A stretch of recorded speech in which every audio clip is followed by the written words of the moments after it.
জিরা ফোড়ন দিচ্ছি।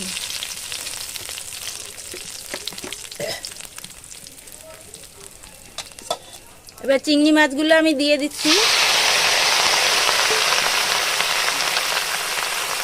চিংড়ি মাছে হলুদ দিচ্ছি, লবণও দিয়ে দিচ্ছি। মাছটা একটু কষিয়ে নেব।